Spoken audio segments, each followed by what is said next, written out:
Start है। Hello, आप सभी को मेरा नमस्कार। कैसे हैं आप सब लोग? मैं आशा करता हूं कि आप सभी स्वस्थ होंगे, मस्त होंगे और अपनी तैयारी में व्यस्त होंगे। तो आप सबका बहुत बहुत स्वागत और अभिनंदन। आज के हमारे सेशन में ज्योमेट्री सीख रहे हैं हम लोग। इससे पहले ये सेशन शुरू करें, आप सब एक बार अपने सभी दोस्तों तक आज के सेशन को शेयर जरूर कर दें। हम लोग ज्योमेट्री के अंदर आज नया पढ़ने वाले हैं। डाउट ग्रुप के नंबर मैंने आपको दे रखे हैं, इस नंबर पर आप व्हाट्सअप करेंगे अपनी तीनों डिटेल, तो आपको डाउट ग्रुप में ऐड भी कर दिया जाएगा।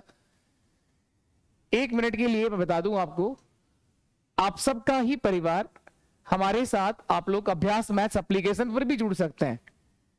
यहां भी कई सारे कोर्सेस आपके लिए उपलब्ध हैं। अगर आप लोग चाहते हैं वीडियो के लिए बैच लेना तो हमारे इस बैच में आ सकते हैं। मिशन वीडियो के लिए जो स्पेशल मैथ्स का बैच है 349 रुपए में, जिसमें टेस्ट सीरीज सब फ्री रहेगी। जब भी टेस्ट सीरीज शुरू होगा और वो आपके लिए इंक्लूड रहेगा इसके अंदर। अगर आप मैथ्स के सभी एग्जाम को टारगेट करते हैं तो मैथ्स महारथी बैच में आ सकते हैं, जो 999 में मिलेगा। 18 महीने के लिए कोर्स आपके पास रहेगा। इसके अंदर सभी तरह की टेस्ट सीरीज फ्री रहती हैं। अगर हम ग्रेड की बात करें, 3rd ग्रेड के लिए लेवल 1 का बैच मिल जाएगा, लेवल 2 का स्पेशल मैथ्स का बैच मिल जाएगा, मैथ साइंस कॉम्बो भी मिल जाएगा। पीवाईक्यू जो बैच है वो राजस्थान के हर एग्जाम को टारगेट करता है, जिसमें टॉपिक वाइज पीवाईक्यू दे रखे हैं। ये सारे के सारे कोर्सेस 1 साल तक रहते हैं और क्लास थोड़ा सा यहां चीजें कि मैनेज करके मिलती हैं। एक क्लास होगी, क्लास का पीडीएफ होगा, क्लास और क्लास का पीडीएफ आपको देखना नहीं पड़ता। बाकी कंटेंट आपको यूट्यूब पर भी पूरा ही मिलेगा, आप टेंशन ना लें। अगर आप में से कोई भी इस कोर्स की फीस अफोर्ड नहीं कर पाता है, इस तरह से प्रॉपर मैनेजेबल चीजें मिलती हैं। ये हमारा शिक्षा साथी बैच है, लेवल 2 के बच्चों को टारगेट करता है। स्पेशल मैथ्स तो 399 में आपको मिल रहा है। ये 1st ग्रेड 1st पेपर का बैच है और ये लेवल 2 के लिए साइंस का बैच है। इस तरह से मैथ्स ऐसा कॉम्बो भी मिल जाएगा। एलडीसी के लिए भी बैच मिल जाएगा अगर आप एलडीसी का नेक्स्ट टारगेट रखते हैं तो। बाकी यहां चीजें क्या अंतर है, अगर आप में से कोई भी इस कोर्स की फीस अफोर्ड नहीं कर पाता है तो किसी तरह की कोई बाध्यता नहीं है, आप लोग यूट्यूब पर भी सीख सकते हैं। लेकिन यहां चीजें क्या हम लोग थोड़ा सा मैनेज करके दे रहे हैं। और ये एप्लीकेशन जो रहेगा हमारा प्ले स्टोर पर आप लोग डाउनलोड करेंगे, अभ्यास मैथ्स के नाम से आपको ऐप मिल जाएगा। ये लोगो आएगा वहां पर लिखा लगा हुआ, और अभ्यास मैथ्स आप लोग डाउनलोड कर सकते हैं और हमारे साथ यहां भी आप जुड़ सकते हैं। अपनी तैयारी को, अपनी मैथ्स को और बेहतर आप लोग इंप्रूव कर सकते हैं। ये टेलीग्राम चैनल ज्वाइन कर लें अगर आप चाहें तो। हमारा मैथ्स बाय जयदीप सर के नाम से आपको टेलीग्राम चैनल मिलेगा, @मैथ्स बाय जयदीप सर। तो आपको वही चैनल दिखाया जाएगा जो ऑफिशियल चैनल है, @मैथ्स बाय जयदीप सर। तो अब शुरू करेंगे आज का हमारा ये प्यारा सा सेशन ज्योमेट्री। चलिए स्टार्ट करते हैं। और आज हम लोग पढ़ने वाले हैं बहुभुज। आज हम सीखेंगे बहुभुज, पॉलीगन।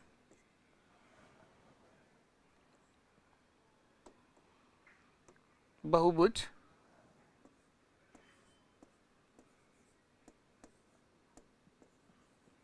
बहुभुज के अंदर भी जनरली एक क्वेश्चन आ जाता है, ज्योमेट्री का ही एक पार्ट है ये पॉलीगन। बहुभुज, बहुभुज। अगर आपको ज्योमेट्री समझ में आ रही हो, सीखने को मिल रहा हो, तो इनको शेयर भी कर दिया करो।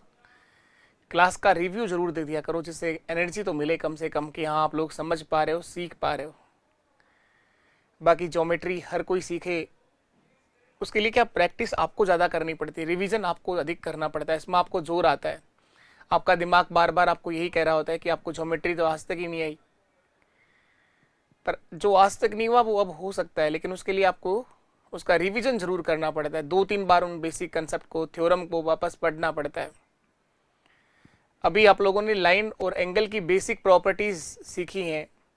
लाइन क्या है, लाइन सेगमेंट क्या है, रे क्या होती है, पैरेलल लाइन कौन सी होती है, परपेंडिकुलर लाइन क्या होती है, कॉम्प्लीमेंट्री एंगल, पूरक कोण क्या है, संपूरक कोण क्या है, लीनियर पेयर, रेखिक युग्म क्या होता है। कुछ बेसिक टर्म्स जो आप लोगों ने पढ़ी है उनको दिमाग में याद रखो बस, और क्या है, कुछ नहीं ज्योमेट्री।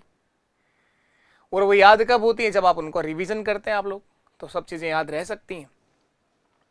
आज जो हम लोग देख रहे हैं बहुभुज क्या होता है। बहुभुज क्या होता है, 3 या 3 से अधिक भुजाओं से घिरी हुई बंद आकृति क्या कहलाती है, बहुभुज कहलाती है। या नंबर ऑफ साइड्स की बात करें, कम से कम भुजाओं की बात करें तो किसी भी आकृति को बंद करने के लिए कम से कम यहाँ 3 साइड चाहिए होती हैं। तो बहुभुज का ही एक भाग है ये त्रिभुज, जिसको हम लोग और आगे ज्योमेट्री में सीखेंगे। आज हम बात कर रहे हैं बेसिक बहुभुज है क्या। तो बहुभुज का ही एक पार्ट है ये आपका त्रिभुज। तो कम से कम भुजाओं की संख्या कितनी है इसमें? 3 है। तो 3 या 3 से अधिक भुजाओं से घिरी हुई बंद आकृति क्या कहलाती है? बहुभुज।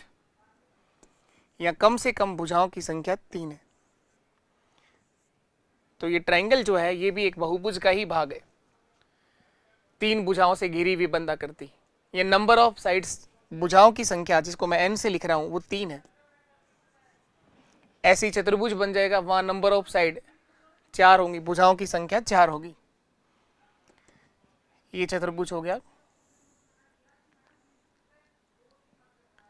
ज्यादातर जो क्वेश्चंस आता है ना वो सम बहुभुज को लेकर आता है, रेगुलर पॉलीगन को लेकर आता है, सम बहुभुज को लेकर बनता है। ये भी एक बहुभुज है, इसको बोलते हैं चतुर्भुज। और चतुर्भुज में भी कौन सा वर्ग हो सकता है, आयत हो सकता है, कोई भी हो सकता है। अभी केवल हम बहुभुज की बात कर रहे हैं। 3 या 3 से अधिक भुजाओं से घिरी हुई बंद आकृतियां, कम से कम भुजाओं की संख्या कितना होती है? 3 होती है सर। ऐसे आप पंचभुज भी बना सकते हैं, पेंटागन, 5 भुजाओं से घेर लो बंद आकृति, ये पेंटागन बन गया सर। 5 कौन कौन सी भुजाएं? ए बी पहली भुजा है, दूसरा है बी सी, फिर आपके पास सी डी और डी ई और ए ई। तो ये 5 भुजाओं से घिरी हुई बंद आकृति क्या कहलाती है? पंचभुज, पेंटागन। ये चतुर्भुज, क्वाड्रिलेटरल, और ये आपका त्रिभुज, ट्रायंगल। ऐसे नंबर ऑफ साइड 6 भी हो सकती हैं, 7 भी हो सकती हैं, 8 भी हो सकती हैं, कितनी भी भुजाएं हो सकती हैं, लेकिन कम से कम बहुभुज में भुजाओं की संख्या 3 होती है। हेक्सागन बना दो आप, 6 भुजाओं से घिरी हुई बंद आकृति षटभुज या हेक्सागन कहलाती है। ये हेक्सागन बना दिया आप। यहां पर नंबर ऑफ साइड्स 6 हैं, भुजाओं की संख्या 6 है, A B C D E और एफ। यहां नंबर ऑफ साइड 6 है। जितनी भुजा है उतने ही वर्टेक्स है और उतने ही एंगल है। जितनी भुजा है उतने ही शीर्ष है और उतने ही कोण है। जैसे 3 भुजा हैं तो 3 ही इसके वर्टेक्स हैं, ए बी और सी, 3 वर्टेक्स हैं इसमें, ए बी और सी। 3 भुजा है, 3 ही वर्टेक्स है, 3 ही एंगल है। 4 भुजा है, 4 ही वर्टेक्स है और 4 ही एंगल है। तो यहां नंबर ऑफ साइड 3 है, भुजाओं की संख्या। यहां भुजाओं की संख्या 4 है, n बराबर 4, और यहां भुजाओं की संख्या 5 है, तो n बराबर 5। इसको बोलते हैं पेंटागन, पंचभुज। और ये आपका नंबर ऑफ साइड 6 है, तो इसे बोलते हैं हेक्सागन, षटभुज। तो यहाँ भुजाओं की संख्या अलग अलग होती है किसी भी बहुभुज के अंदर। अब कुछ बेसिक्स जो थ्योरम्स पॉइंट जो आपको याद रखना है यहाँ पर, वो समझते हैं हम लोग। पहला पॉइंट है किसी भी बहुभुज के अंतःकोणों का योग। इसका फॉर्म आप याद रखिएगा, सम ऑफ इंटीरियर एंगल। मैं लिखता हूं आगे, बहुभुज के अंतःकोणों का योग।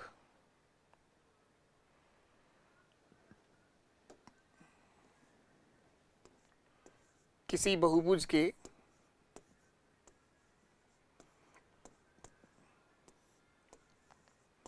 अंतःकोणों का योग, अंतःकोणों का योग, सम ऑफ इंटीरियर एंगल की बात हो रही है,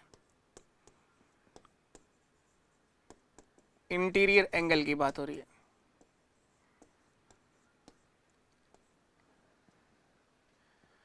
किसी भी बहुभुज के, दुनिया के किसी भी बहुभुज के अंतःकोणों का योग।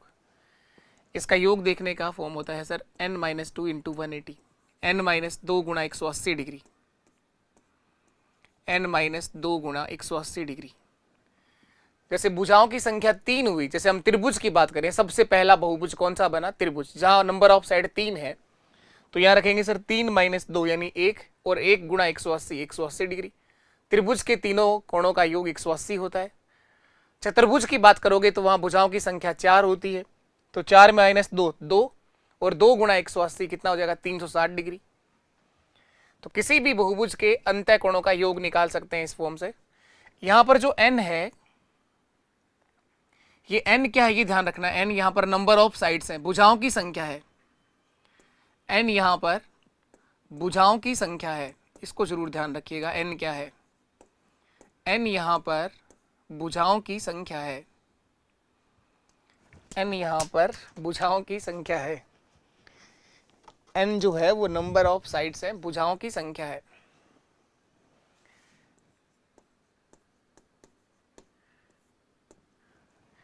इसके बाद हम बात करें सम ऑफ एक्सटीरियर एंगल, बहिष्कोणों का योग क्या होता है? किसी भी बहुभुज के बाहर वाले कोणों का योग। किसी भी बहुभुज के, ये तीन फॉर्मूले आपको याद रखने हैं। किसी भी बहुभुज के, एक लिख दिया आप लोगों ने, दूसरा आप लिख रहे हैं बहिष्कोणों का योग, और इसके बाद एक और पॉइंट हम लोग लिख पढ़ेंगे। ये एक्सटीरियर एंगल की बात कर रहा है, बहिष्कोणों की बात कर रहा है। किसी भी बहुभुज के बहिष्कोणों का योग, सम ऑफ एक्सटीरियर एंगल, वो था इंटीरियर एंगल और ये है एक्सटीरियर एंगल। बहिष्कोणों का योग हमेशा 360 डिग्री होता है, 360 डिग्री होगा। किसी भी बहुभुज के बहिष्कोणों का योग हमेशा 360 डिग्री होगा, चाहे वो त्रिभुज हो, चाहे वो चतुर्भुज हो, चाहे वो पंचभुज हो, चाहे वो षटभुज हो, चाहे सप्तभुज हो, चाहे अष्टभुज हो, कितनी भी भुजाएं हो, बाहर वाले कोणों का योग हमेशा 360 डिग्री होगा। एक और फॉर्म याद रखनी है लास्ट। तीसरा ये ध्यान रखना है, किसी भी बहुभुज के विकर्णों की संख्या, नंबर ऑफ डायगोनल्स, बहुभुज के विकर्णों की संख्या, नंबर ऑफ डायगोनल्स, ये तीन फॉर्मूले याद करने हैं आपको। विकर्णों की संख्या आएगा क्वेश्चन, यहां से बहुत बार आ रहा है, आजकल आ रहा है क्वेश्चन यहां से एक। नंबर ऑफ डायगोनल्स, विकर्ण क्या होता है ये भी समझेंगे हम, डायगोनल किसको बोलते हैं।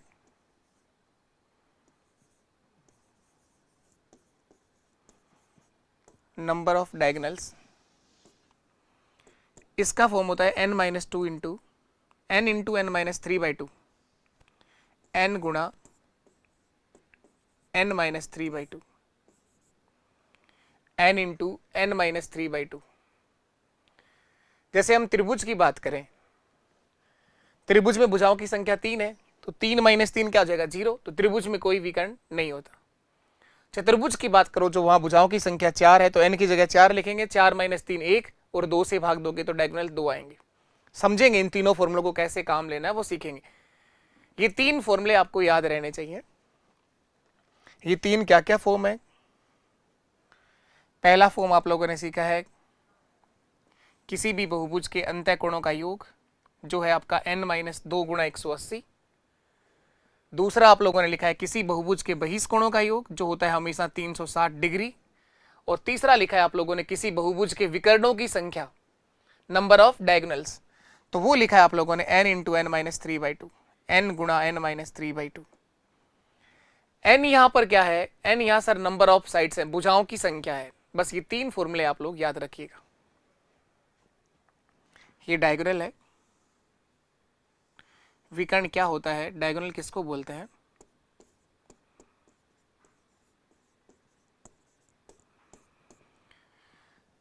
अब देखें, ये आप किसी भी बहुभुज की बात कर रहे हैं, चाहे वो रेगुलर हो चाहे नहीं हो। रेगुलर पॉलीगन उसको बोलते हैं जो सम बहुभुज, जिसकी सारी भुजाएं बराबर होती हैं। रेगुलर पॉलीगन यानी सम बहुभुज उसे बोलते हैं जिसकी सभी भुजाएं कैसी होती हैं? बराबर होती हैं। एक चीज और ध्यान रखो आप लोग, किसी बहुभुज का प्रत्येक अंतःकोण, किसी बहुभुज का प्रत्येक अंतःकोण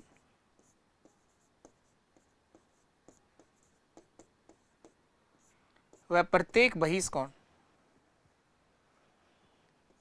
किसी बहुभुज का प्रत्येक अंतःकोण वह प्रत्येक बहिष्कोण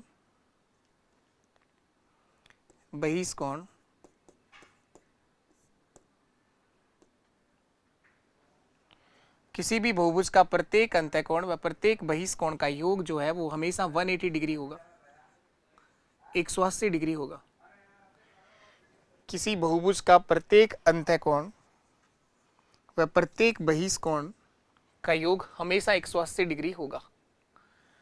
अब इन चारों बातों को हम समझेंगे, बारी बारी से सीखेंगे क्या मतलब है, कैसे क्वेश्चन पूछेगा, सारी बातें आपको समझ में आ जाएंगी। लेकिन उसके लिए संयम रखना पड़ता है, धीरे धीरे चीजें आगे बढ़ती हैं। देखना आप लोग, जैसे ये पहला बहुभुज हमारा त्रिभुज था सर,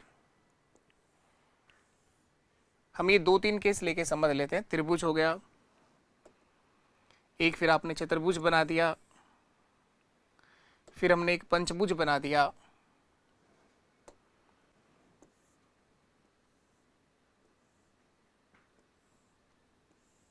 ऐसे कितनी भी भुजाओं को आप बंद कर सकते हो, लेकिन कम से कम भुजाओं की संख्या 3 होती है। ये पंचभुज त्रिभुज है, ये चतुर्भुज है और ये पंचभुज है। यहां पर नंबर ऑफ साइड भुजाओं की संख्या 3 है, यहां भुजाओं की संख्या 4 है और यहां भुजाओं की संख्या 5 है। तो जितनी भुजाओं की संख्या है उतने ही एंगल हैं। यहां भुजाओं की संख्या 3 है तो यहां कोणों की संख्या भी त्रिभुज में 3 ही है, और इन तीनों कोणों का योग निकालने का फॉर्मूला आप लोगों ने लिखा है। सर इसका फॉर्मूला क्यों लिखा है? तो हमें ऐसे ही याद है त्रिभुज के तीनों कोणों का योग 180 डिग्री होता है, लेकिन आपको केवल त्रिभुज का ही तो पता है। इस पंचभुज के 5 कोणों का योग आपको पता है। ऐसे आपको सवाल ये बनेगा कि किसी बहुभुज में नंबर ऑफ साइड भुजाओं की संख्या 10 है, तो बताओ उसके सभी अंतः कोणों का योग क्या होगा। इसलिए वो फॉर्मूला लिखा है कि वो हमेशा काम करेगा। क्या फॉर्मूला था? किसी भी बहुभुज के अंतः कोणों का योग, सम ऑफ इंटीरियर एंगल। अंतः कोणों का योग निकालने का फॉर्मूला क्या था? अभी भी लिखाया है, n-2 इंटू 180, n-2 गुणा 180 डिग्री। तो यहां सबसे पहली बात हम करें, भुजाओं की संख्या 3 है, भुजाओं की संख्या 3 है, तो बहिष्कोणों का अंतः कोणों का योग क्या होगा? तो योग क्या होगा? तो 3 - 2 1 और 1 गुणा 180, 180 डिग्री। तो त्रिभुज के तीनों कोणों का योग 180 डिग्री होता है। अब भुजाओं की संख्या 4 होगी तो अंतः कोणों का योग क्या होगा? थोड़ा सा इधर लिख देता हूं मैं। n बराबर 3 है तो इस बहुभुज के अंतः कोणों का योग, n बराबर 4 है तो इस बहुभुज के अंतः कोणों का योग। तो n का मान जब 4 रखोगे तो 4 - 2 कितना होगा? 2, 2 गुणा 180, 360। चतुर्भुज के चारों कोणों का योग 360 डिग्री होता है। इसी तरह से पंचभुज है, कितनी भी भुजाएं आ सकती है ना, तो ये फॉर्मूला तो हमेशा काम करेगा। पंचभुज के अंतः कोणों का योग, तो n का मान 5 है, 5 में से 2 गया तो 3, 3 गुणा 180 यानी 540 डिग्री, 540 डिग्री। तो इसी तरह से ये भुजाओं की संख्या बढ़ती जाएगी तो अंतः कोणों का योग भी बढ़ता जाएगा। एक बार के लिए हम बात करें कि अगर ये सम बहुभुज है, रेगुलर पॉलीगन है ये, अगर ये सम बहुभुज है, अगर इनकी सभी भुजाएं बराबर हैं तो इनके सभी कोण भी बराबर होंगे। ये कहलाता है समबाहु त्रिभुज। इसका प्रत्येक अंतः कोण 60 डिग्री का होता है। इसका प्रत्येक अंदर का कोण कितने डिग्री का होता है? 60 डिग्री का। अगर ये भी समबाहुभुज है तो ये कहलाता है स्क्वायर, वर्ग। वर्ग में चारों भुजाएं बराबर होती हैं, चारों कोण बराबर होते हैं। आयत नहीं बन सकता क्योंकि आयत में क्या होता है? आमने सामने की भुजाएं बराबर होती हैं। समबाहुभुज जिसकी चारों ही भुजाएं बराबर है, इसकी चारों भुजाएं बराबर है तो इसके चारों कोण भी बराबर होंगे। इसके चारों कोणों का योग तो 360 डिग्री आया है। एक कोण का मान निकाला तो 360 में 4 का भाग दे दो, प्रत्येक कोण इसका 90 डिग्री का होगा। वर्ग में प्रत्येक कोण 90 डिग्री का होगा। 90 डिग्री, 90 डिग्री, 90 डिग्री और 90 डिग्री। अगर ये जो पंचभुज बनाया है आपने, इसके भी अगर सभी भुजाएं बराबर है तो इसके पांचों कोण भी बराबर होंगे। पांचों के पांचों कोण भी बराबर होंगे इसके। इसके पंचभुज के सभी कोणों का योग 540 डिग्री है। अगर एक कोण का मान निकालो तो 540 में 5 का भाग दे दो, 108 डिग्री होगा। ये 108 होगा, ये 108 होगा, ये 108 होगा, ये 108 होगा, ये भी 108 डिग्री होगा। हर एक एंगल कितने डिग्री का होगा? 108 डिग्री का। तो बाहर वाला जो एंगल है ये स्ट्रेट एंगल बन गया। अगर अंदर 108 है तो बाहर का 72 डिग्री होगा। इसी तरह से ये स्ट्रेट एंगल बन गया, अगर अंदर 108 है तो बाहर का 72 डिग्री होगा। इसके बाहर का भी 72 डिग्री होगा, इसके बाहर का भी 72 डिग्री होगा। ये अंदर के सारे एंगल 108 के हैं, क्योंकि आपने बोला है रेगुलर पॉलीगन है, एक सम पंचभुज है ये। तो बाहर का प्रत्येक कोण 72 डिग्री, 72 गुणा 5 देखो कितना होता है? 360, और 108 गुणा 5 कितना होता है? 540। तो अंतः कोणों का योग तो 540 है, लेकिन बाहर वाले कोणों का योग हमेशा ही वो 360 होता है, वो तो फिक्स है। एक और बात आप लोगों ने क्या समझा? Number of diagonals. विकर्ण कौन से होते हैं सर? विकर्ण देख लो आप लोग, विकर्ण कौन से होते हैं? अपोजिट सम्मुख शीर्ष को मिलाने वाली लाइन क्या कहलाती है? विकर्ण। ये विकर्ण एक रहा इसमें, दूसरा विकर्ण ये रहा, ये 2 विकर्ण है इसमें। तो यहां विकर्णों की संख्या 2 है सर। इस त्रिभुज में तो सारे वर्टेक्स अपने आप पहले से ही मिले हुए हैं। बताओ किसको मिलाओगे आप लोग? किसी को भी नहीं मिला सकते, पहले ही मिला हुआ है सब। इस पंचभुज में विकर्णों की संख्या कितना होगी? तो विकर्णों की संख्या निकालने का फॉर्मूला बताओ, थोड़ी देर पहले लिखा है, क्या होता है? विकर्णों की संख्या, नंबर ऑफ डायगोनल्स। तो इसका लिखा था सर n गुणा n-3/2, n into n-3/2। n का मान 5 है, तो 5 गुणा 5 माइनस 3, 2, और 2 से भाग दोगे तो पंचभुज में विकर्णों की संख्या 5 होती है सर। इस पंचभुज में 5 विकर्ण आएंगे। अब देखो कौन कौन से आएंगे। एक तो ये रहा, दूसरा ये रहा, तीसरा ये रहा, चौथा ये रहा, और पांचवा ये रहा। 5 विकर्ण है इसमें। इसमें नंबर ऑफ डायगोनल्स कितने हैं? 5 है सर। तो ये 3 फॉर्मूले आपको याद रखने हैं कुल मिला करके। अगर समबहुभुज की बात करो तो थोड़ा सा और लिख लो उसके बारे में आप लोग, छोटा सा एक पॉइंट और लिख लो। समबहुभुज की अगर बात करी जाए तो अगर वो बहुभुज समबहुभुज है तो उसके सभी कोण बराबर होंगे। अगर सारी भुजाएं बराबर है, समबहुभुज रेगुलर पॉलीगन अगर है, समबहुभुज का प्रत्येक अंतःकोण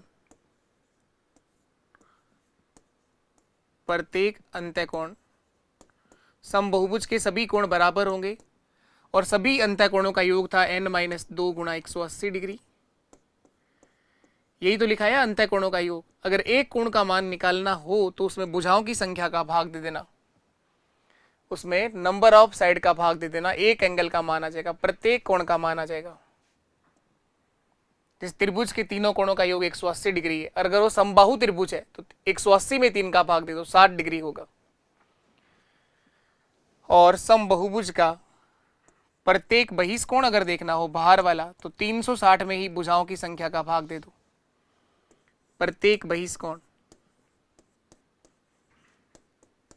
तो 360 में ही n का भाग दे देना, 360/n।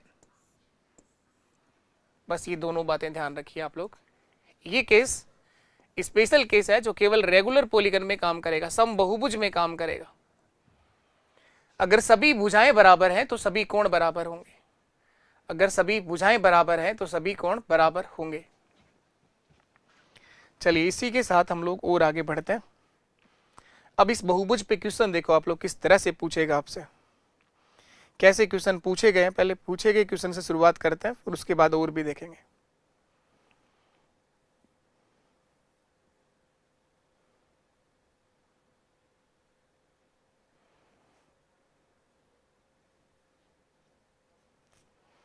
इस तरह से क्वेश्चन पूछेगा। ये आरपीएससी के द्वारा पूछा गया क्वेश्चन है। ये हर एग्जाम में आता है बहुभुज का क्वेश्चन, आजकल कहीं भी आ सकता है। आरपीएससी आरएस के पेपर का सवाल है ये। मैंने कहा इससे कोई फर्क नहीं पड़ता कौन से एग्जाम का क्वेश्चन कर रहे हो आप लोग, लेकिन आपने टॉपिक अगर पूरा पढ़ लिया तो लेवल आपका कुछ नहीं बिगाड़ सकता। लेकिन अगर आप लोग पास पूरी जानकारी है किसी टॉपिक के बारे में नहीं है तो आप हमेशा परेशान रहोगे लेवल को लेकर। अब बार बार एक ही गीत गाते रहोगे, इसमें लेवल ज़्यादा आता है, इसमें लेवल कम आता है, ये गीत हमेशा गाते रहोगे आप। लेवल पूरा ही पढ़ना होता है, मैथ्स में लेवल नाम का कुछ नहीं होता है। मैथ्स ये शुरू होती है और कहीं जाके इसके कंसेप्ट पूरे खत्म हो जाते हैं, कंसेप्ट खत्म हो जाता है, उसके बाद क्वेश्चंस कभी पूरे नहीं होते। क्वेश्चंस तो जो चाहो उतना बना लो आप लोग, क्या फर्क पड़ता है, क्वेश्चंस बनाना आना चाहिए आपको। क्वेश्चन कब बनाते हो, जब आपको कंसेप्ट आते हैं, तो अपने आप सवाल भी बना सकते हो आप लोग, लेकिन लेवल आपका कुछ नहीं करता। देखो ये RS प्री के लेवल में तो क्या इसी किसी और एग्जाम में नहीं आएगा, ये है क्या। एक सम बहुभुज का बहिष्कोण और अंतःकोण का अनुपात 1:5 है। The ratio of N exterior angle and interior angle of a regular polygon is 1:5। तो बहुभुज में भुजाओं की संख्या कितना होगी। अभी भी पढ़ा है समबहुभुज, रेगुलर पॉलीगन की बात कर रहा है सर। लास्ट में अभी जो पढ़ रहे थे वो समबहुभुज ही था। समबहुभुज की अगर हम बात करें तो अंतःकोण और बहिष्कोण दोनों बातें हो रही हैं। बहिष्कोणों का योग हमेशा 360 डिग्री होता है, और एक कोण का मान निकालना हो तो इसमें n का भाग दे दो, ये बहिष्कोण आ गया। और अंतःकोणों का योग होता है sir n-2 into 180, n-2 into 180। और एक अंतःकोण देखना हो तो इसमें भी n का भाग दे दो। इनका रेशियो दे रखा है एक समबहुभुज के बहिष्कोण और अंतःकोण, तो ऊपर लिख दिया मैंने प्रत्येक बहिष्कोण, नीचे लिख दिया मैंने प्रत्येक अंतःकोण। इसका रेशियो कितना है 1:5, 1:5। ये जो नाम लिखा है अपनी मर्जी से नहीं लिखा है, ये गूगल करके देखिए, RS का पेपर आपको मिल जाएगा। 2015 31 अक्टूबर को ये पेपर लगा है। कोई भी क्वेश्चंस मैं करवा रहा हूं जो अपनी मर्जी से नहीं लिखे हैं, सब आए हुए क्वेश्चंस हैं। एक समबहुभुज की बात करी, ये दोनों फॉर्मूले आप लोगों ने यूज करे, इसको सरल करो, जो आएगा वो आंसर होगा। देखो यहां पर भी n लिखा हुआ है, यहां पर भी इसके नीचे n लिखा है, n से n तो कट जाएगा, क्योंकि जब ये भाग वाली संख्या गुणा में जाएगी तो उलट जाएगी ना। तो क्या बच गया 360 बटे n-2 गुणा 180 डिग्री बराबर 1:5। 180 से ये भी कट जाएगा दो बार क्रॉस मल्टीप्लाई कर दो, तिरछा गुणा या वज्र गुणा कर लो। ये n-2 गुणा होगा 1 के साथ तो n-2 ही आएगा। 5 गुणा 2 कितना हो गया 10, तो ये माइनस का 2 आगे जाके प्लस हो जाएगा, तो n बराबर 12 आ जाएगा सर। तो यहाँ भुजाओं की संख्या, इस बहुभुज में भुजाओं की संख्या सर 12 होगी। इस बहुभुज में भुजाओं की संख्या, नंबर ऑफ साइड 12 होंगी। जिस बहुभुज में भुजाओं की संख्या 12 होती है उस बहुभुज के अंतःकोण और बहिष्कोणों का अनुपात 1:5 होगा। वापस समझ लो क्या था, बस वो फॉर्मूले जो अभी लिख करके आए ना वो दिमाग में आने चाहिए। 3 फॉर्मूले लिखे हैं केवल आप लोगों ने, 3 फॉर्मूले लिखे हैं। किसी भी बहुभुज के अंतःकोणों का योग जो होता है n-2 गुणा 180 डिग्री, तीनों को दीवार पे या इसी जगह पर लगा के रखो जो 2-3 बार पढ़ने को मिल जाए। बाकी क्वेश्चंस में काम करो, क्वेश्चन सब करो तो बार बार उसको लिख दिया करो। दूसरा लिखा है किसी भी बहुभुज के बहिष्कोणों का योग तो हमेशा ही 360 डिग्री होता है। तीसरा लिखा है विकर्णों की संख्या, वो तो काम आई नहीं इसमें। बाह्य कोण एक्सटर्नल एंगल, बहिष्कोण की बात कर रहा है, और इंटीरियर एंगल की बात कर रहा है, इंटरनल एंगल का अनुपात 1:5। और बहुभुज कौन सा है ये, समबहुभुज, रेगुलर पॉलीगन है ये।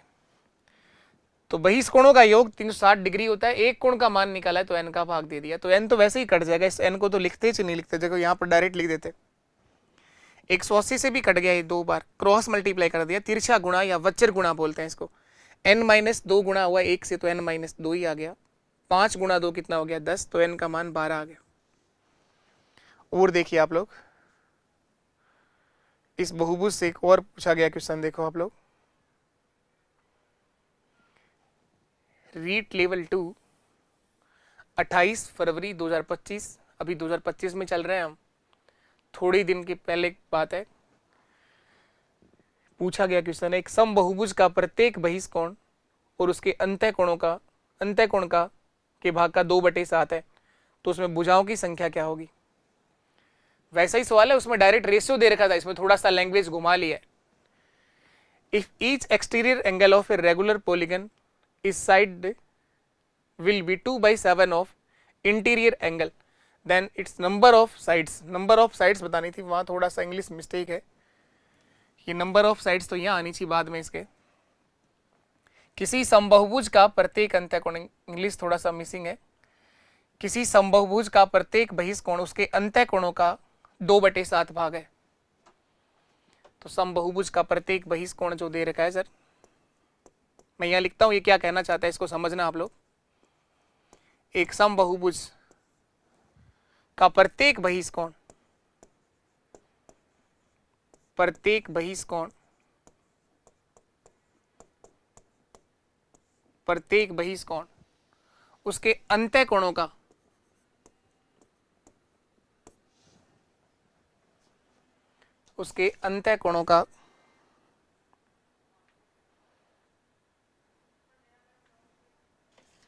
इंटीरियर एंगल की बात कर रहा है,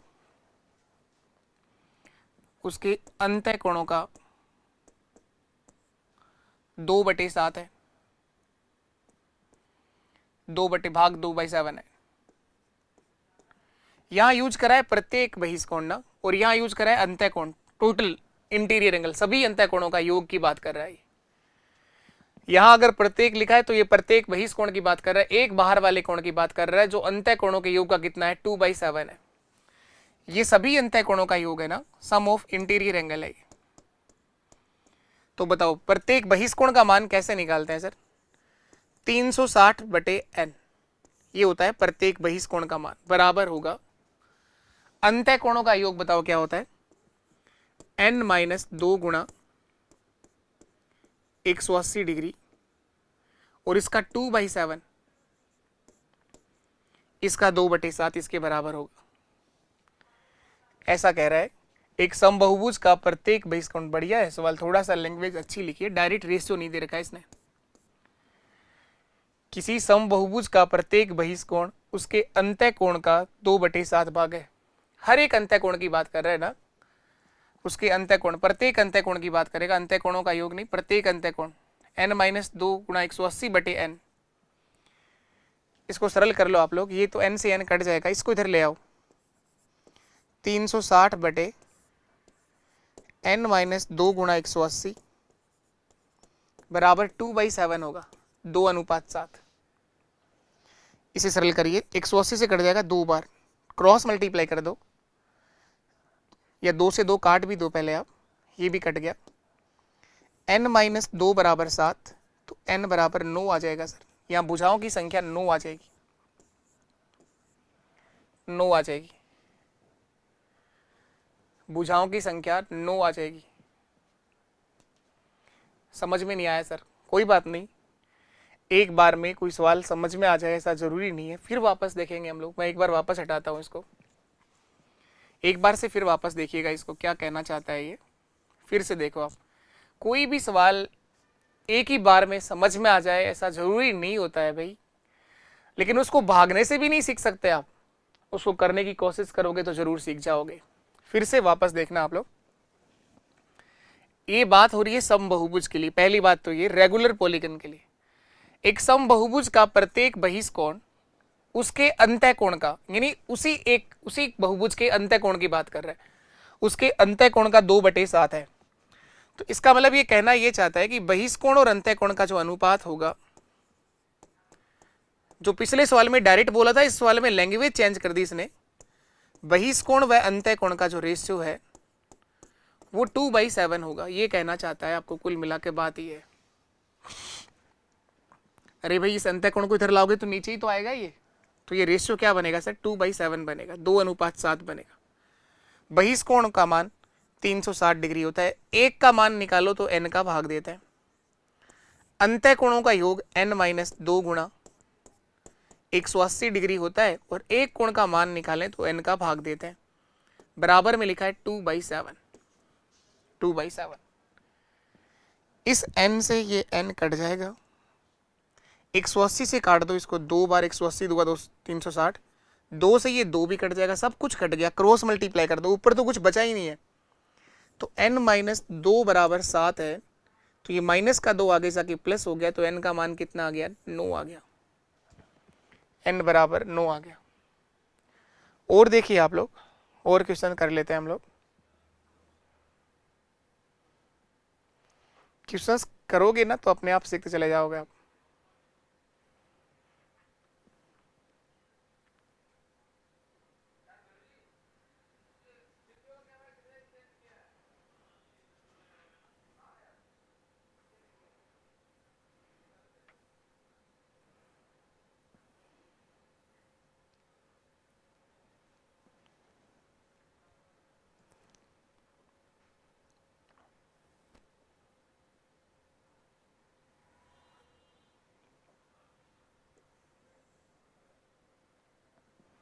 यहाँ देखो आप लोग, यहाँ से बताना है अब।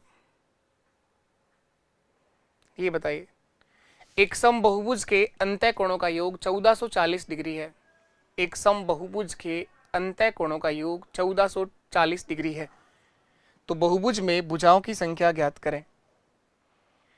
इसमें साफ साफ लिखा है, इसकी लैंग्वेज साफ सुथरी भाषा में लिखा है, एक समबहुभुज के अंतः कोणों का योग। तो अभी लिखा है ना फॉर्मूला, किसी भी बहुभुज के अंतः कोणों का योग, चाहे वो समबहुभुज हो और चाहे वो नहीं हो। और इसने कहा एक समबहुभुज है, समबहुभुज के अंतः कोणों का योग। ये अंतः कोणों का योग हमेशा यही होता है, फॉर्मूला एक ही है अंतः कोणों का योग देखने का। Sum of internal angle, interior angle, ये होता है सर n-2 गुणा 180 डिग्री। ये इसका फॉर्मूला लिखा करो, इसको आप लोग बार बार लिखोगे तो याद हो जाएगा।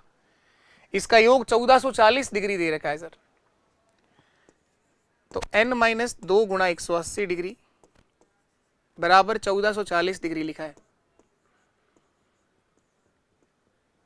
ये काट लो इसको, ये गुणा में है, आगे जाके भागी तो होगा और क्या होगा। नहीं तो ऐसा लिख दो, n-2 बराबर 1440 डिग्री में 180 डिग्री का भाग दे दो, 180 डिग्री का भाग दे दो। काटो, 18 8 144 होते हैं क्या, 8 बार कट जाएगा सर पूरा ये। तो n-2 बराबर 8 है, तो n बराबर 10 आ जाएगा। यह माइनस का 2 आगे जाके प्लस होगा, तो यहाँ भुजाओं की संख्या 10 होगी सर। तो इस बहुभुज में भुजाओं की संख्या, नंबर ऑफ साइड जो है वो 10 आएंगी सर। इस बहुभुज में भुजाओं की संख्या 10 होगी। कोई ऐसा पॉइंट हमें नहीं छोड़ना है जहां से क्वेश्चन आ जाए और हम ना कर पाए और हमें लगे तो पता नहीं क्या लेवल आ गया। चलो और बताओ आप लोग। किसी पंचभुज के सभी अंतः कोणों का अनुपात 1:2:3:5:9 है, तो सबसे छोटे कोण का मान कितना होगा। पंचभुज है सर ये, यहाँ भुजाओं की संख्या 5 है, तो ये ऐसा पंचभुज बन रहा है कहीं, ये पंचभुज है, इसमें भुजाओं की संख्या 5 है, लेकिन ये सम पंचभुज नहीं है, सारे भुजाएं बराबर नहीं है। अगर सारी भुजाएं बराबर होती जब तो सारे कोण भी बराबर होते। अब हमें पता है कि इसके कोणों का अनुपात अलग अलग दे रखा है, इसका मतलब ये सर सम पंचभुज तो नहीं है। इसके पांचों कोणों का रेशियो है 1:2:3:5:9, 1:2:1:3:5 और 9, इस अनुपात में पांचों एंगल हैं। आप मुझे तो ये बताओ, चाहे कोई सा भी बहुभुज हो, चाहे सम बहुभुज हो और चाहे नहीं हो, अंतः कोणों का योग निकालने का फॉर्मूला तो एक ही लिखाया है सर। बताओ इस पंचभुज के अंतः कोणों का योग क्या होगा। पहले फॉर्मूला लिखो, अंतः कोणों का योग क्या लिखाया है, n-2 गुणा 180 डिग्री, n-2 गुणा 180 डिग्री। यहाँ भुजाओं की संख्या 5 है, तो 5 में से 2 माइनस होगा तो 3 बचेगा। n का मान 5 है, पंचभुज है ये, तो 5 - 2 3 गुणा 180 540 डिग्री। इन पंचभुज के सभी कोणों का योग 540 डिग्री होगा सर। पहली बात तो ये आपको पता होनी चाहिए। तो इन सबको जोड़ो, बराबर में रखो 540 डिग्री। कितना योग हो रहा है, 9 और 1 10, 15 3 18 और 2 20। तो आप लिखिए 20 इकाई का मान 540 डिग्री है। 20 इकाई का मान 540 डिग्री है। 1 इकाई का मान 27 डिग्री होगा। 1 यूनिट का मान जो है वो 540/20 27 डिग्री होगा। 27 दूगा 54 होते हैं। आपसे पूछा है सबसे छोटे कोण का मान 27 डिग्री होगा सर। ऑप्शन डी हमारा सही आंसर है, द 27 डिग्री। 1 इकाई का मान 27 डिग्री आया है, तो सबसे छोटा कोण जो है वो 27 डिग्री का होगा। 27 डिग्री का होगा। ये 54 डिग्री का होगा। 27 का दुगना, 27 का 3 गुना, ये 81 डिग्री का होगा। 27 गुणा 5 135 डिग्री का होगा।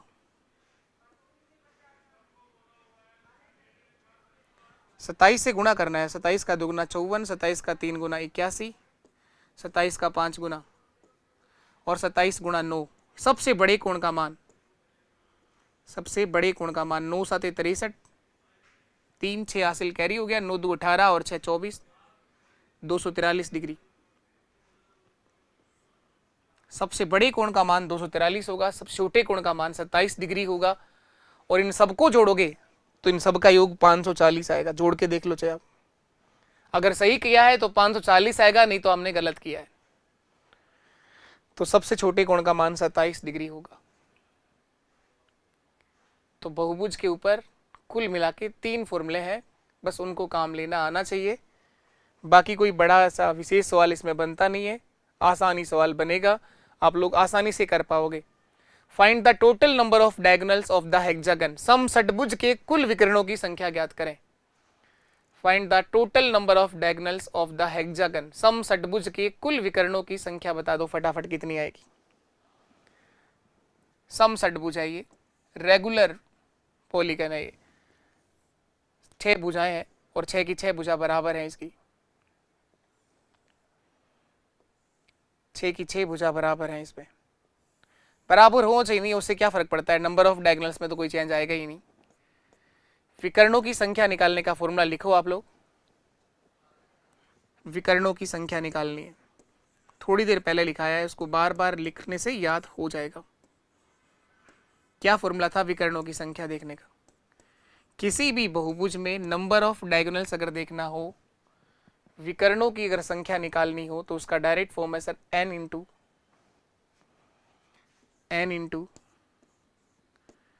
n minus 3/2। n यहां पर भुजाओं की संख्या है 6, तो 6 गुणा 6 माइनस 3 तो 3 और 2 से भाग दे दो, 2 से कटेगा ये 3 बार, और 3 गुणा 3 9, तो यहाँ नंबर ऑफ डायगोनल्स 9 होंगे सर। सम षटभुज में विकर्णों की संख्या 9 होगी सर, 9 होगी। तो यहाँ आंसर ऑप्शन बी सही है, ऑप्शन बी हमारा सही आंसर है। यहाँ विकर्णों की संख्या 9 आएगी। देखना चाहो कि 9 कौन कौन से विकर्ण है तो आप बना सकते हो। देखो ये रहा, 1 2 3 4 5 6 6 तो ये हो गए, और क्या बच गया? हाँ, सम षटभुज ही तो था ना ये, मैंने पंचभुज बना रखा है, षटभुज नहीं बना रखा। ये छठा विकर्ण कौन सा बना दिया मैंने? सम षटभुज बनाना था, मैंने पंचभुज बना रखा था। सम षटभुज है ये, 6 भुजाएं होनी चाहिए बराबर ना, 2 3 4 5 और 6, ये है सम षटभुज।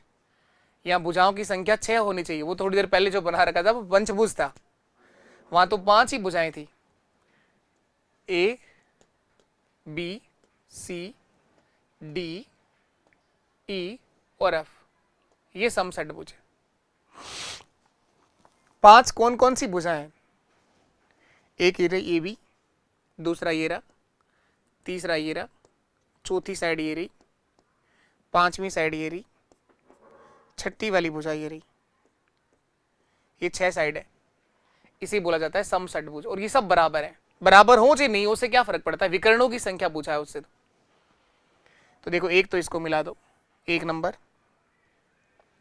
ये इसको अलग पेन से बना दो, इसके विकर्णों को अलग पेन से बना दो ताकि ध्यान रहे विकर्ण कौन से हैं। 1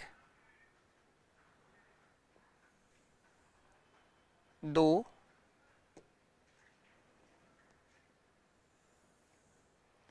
3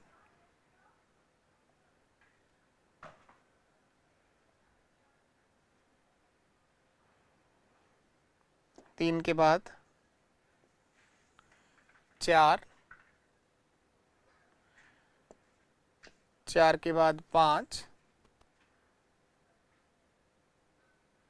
5 के बाद 6 6 के बाद 7 7 के बाद 8, 8 के बाद 9, ये रहे 9 के 9 विकर्ण, ये 9 विकर्ण है इसमें। तो सम षटभुज में टोटल 9 डायगोनल्स होते हैं, 9 विकर्ण है इसके अंदर। गिन लो आप, गिन पा रहे हो क्या आप? ज़्यादा ही हो गए ना। तो सम षटभुज में विकर्णों की संख्या 9 होती है। तो विकर्णों की संख्या भी पूछ सकता है, विकर्णों की संख्या देके भुजाओं की संख्या भी पूछ लेगा। और बताओ चलो, समपंचभुज में विकर्णों की संख्या बताओ कितना होती है?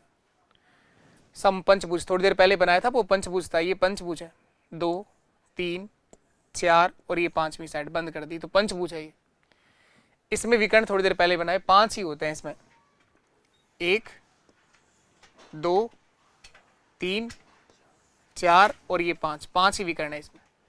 समपंचभुज में विकर्णों की संख्या 5 ही होती है। इसको थोड़ी मिला सकते हो, ये तो कोई डायगोनल्स नहीं होगा ना, ये थोड़ी देर पहले मिला दिया था इसको। पंचभुज में विकर्णों की संख्या 5 ही होती है। फॉर्मूला क्या है? n गुणा n-3/2। तो पंचभुज में भुजाओं की संख्या 5 है, तो n बराबर 5 है। तो 5 गुणा 5 - 3 2, और 2 से ही भाग देना है तो 2 तो कट जाएगा ना। तो पंचभुज में विकर्णों की संख्या 5 होती है। पंचभुज में विकर्णों की संख्या कितना होगी? 5 होगी। और बताइए आप लोग। ये कह रहा है कि बहुभुज वह बंद आकृति है जिसमें भुजाओं की संख्या कम से कम कितनी होती है? तो कम से कम बहुभुज बनाने के लिए, आकृति को बंद करने के लिए 3 भुजाओं की आवश्यकता होती है। जैसे ये एक साइड है, तो इसको बंद करने के लिए एक आपने ये बना दिया, दूसरा आपने ये बना दिया, तो कम से कम यहाँ भुजाओं की संख्या कितनी चाहिए होती है? 3। तो बहुभुज वह बंद आकृति है जिसमें न्यूनतम भुजाओं की संख्या 3 होती है। 3 या 3 से अधिक भुजाओं से घिरी हुई बंद आकृति क्या कहलाती है? बहुभुज। ये कर ही लिया हमने, ये करिए आप लोग। एक बहुभुज के सभी अंतःकोणों का योग बताना है, ये आप सबको करके बताना है। मैं देखना चाहूंगा कि आप लोग आंसर दे पा रहे हो क्या। बताओ जरा, आप में से कौन आंसर देगा इस सवाल के लिए?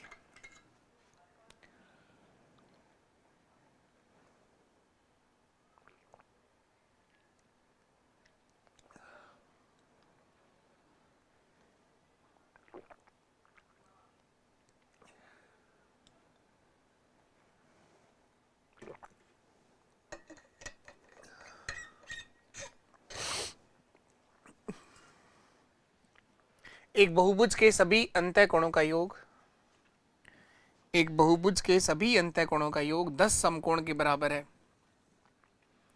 एक बहुभुज के सभी अंतःकोणों का योग 10 समकोण के बराबर है। तो इसमें भुजाओं की संख्या कितना होगी ये पूछ रहा है सर। अंतःकोणों का योग, फॉर्मूला बताओ क्या लिखा? किसी भी बहुभुज के अंतःकोणों का योग निकालने का फॉर्म क्या लिखा? ये लिखा था सर n-2 × 180, n-2 गुणा 180 डिग्री। n यहाँ पर भुजाओं की संख्या है, वो पूछी गई है हमसे, और योग जो बता रखा है वो 10 समकोण का मतलब 900 डिग्री। समकोण कितने डिग्री का होता है? राइट एंगल 90 डिग्री का। 10 गुणा 90 कितना होगा? 900 डिग्री। तो n-2 गुणा 180 जो था गुणा में, वो आगे भाग में चला जाएगा सर। 10 समकोण का मतलब होता है 10 गुणा 90 डिग्री, और भाग देंगे 180 डिग्री का। तो 90 से कट गया 2 बार, कितनी बार? 2 बार। और 2 से कट जाएगा कितनी बार? 5 बार। 2 5 10। तो ये माइनस का 2 आगे जाके प्लस हो जाएगा, तो n बराबर यहाँ 5 + 2 7 हो जाएगा सर। तो ये सप्तभुज बनेगा, सप्तभुज बनेगा, 7 भुजाएं होंगी इसमें, सप्तभुज होगा ये। या भुजाओं की संख्या 7 आने वाली है। ऑप्शन सी मेरा सही आंसर है, सप्तभुज होगा ये, 7 भुजाएं होंगी। और बताइए आप लोग, ये कर लिया? ये बता दो आप लोग, किसी अष्टभुज के सभी अंतःकोणों का योग तथा इसके सभी बहिष्कोणों का योग का अनुपात क्या होगा? किसी अष्टभुज के सभी अंतःकोणों का योग तथा इसके सभी बहिष्कोणों का योग का अनुपात क्या होगा? अष्टभुज की बात कर रहा है सर ये, भुजाओं की संख्या 8 है, तो अंतःकोणों का योग होता है n-2 × 180 डिग्री, और बहिष्कोणों का योग तो हमेशा ही 360 डिग्री होता है। चाहे बुझाएं 10 हो और चाहे 50 हो और चाहे 20 हो, चाहे 2 4 हो, चाहे 4 हो, बहिष कोणों का योग 360 डिग्री होता है। इनका रेशियो बताना है तो 180 से कट ही जाएगा 2 बार। n का मान अष्टभुज है तो 8 बुझाएं, 8 में से 2 गया तो 6, n बराबर 8 ही तो है, 8 में से 2 गया तो 6, 6/2 का मतलब कितना होगा 3:1, 3:1। यही आपका आंसर है 3:1, 3:1।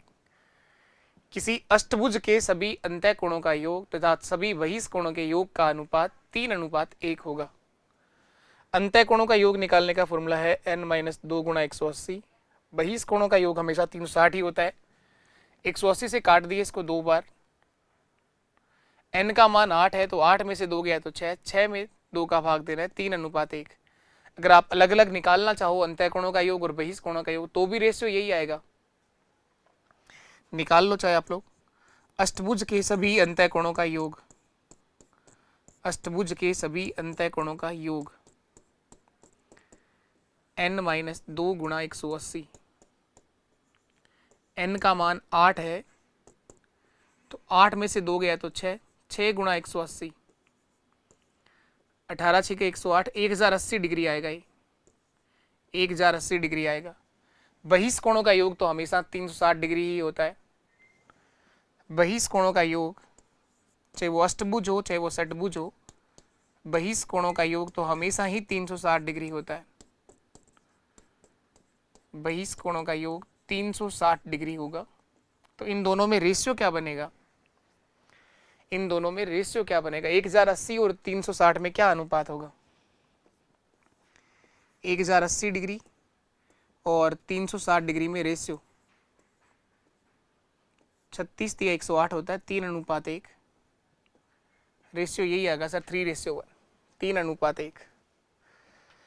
चलिए इसके बाद हम लोग आगे बढ़ते हैं नए क्वेश्चन की तरफ। बहुभुज से क्वेश्चन कर लोगे आप लोग, ऐसा कोई सवाल अब नहीं बनेगा जो आप लोग ना कर पाए,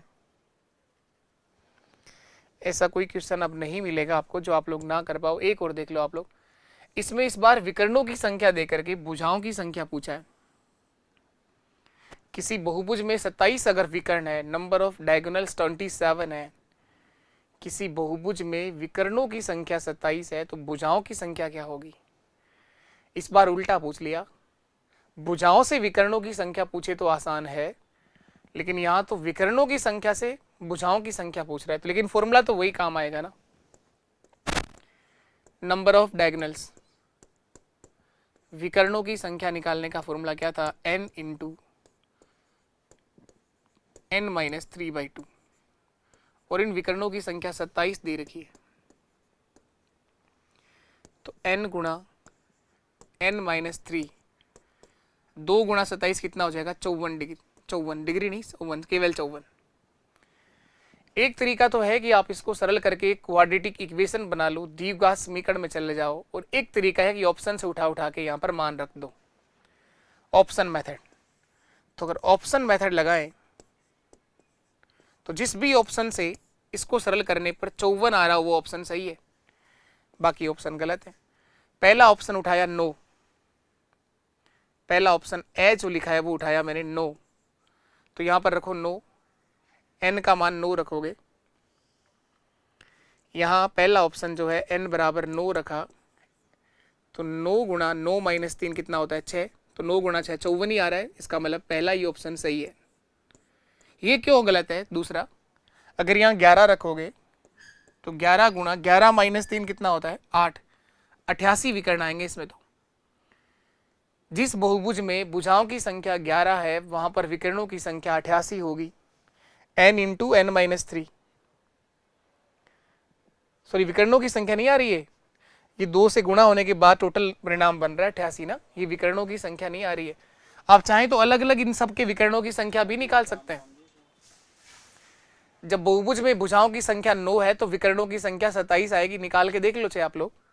फॉर्मूला क्या है, n इंटू n-3/2, तो n का मान 9 है तो 9 गुणा 6 54, 54 का आधा कितना होता है 27।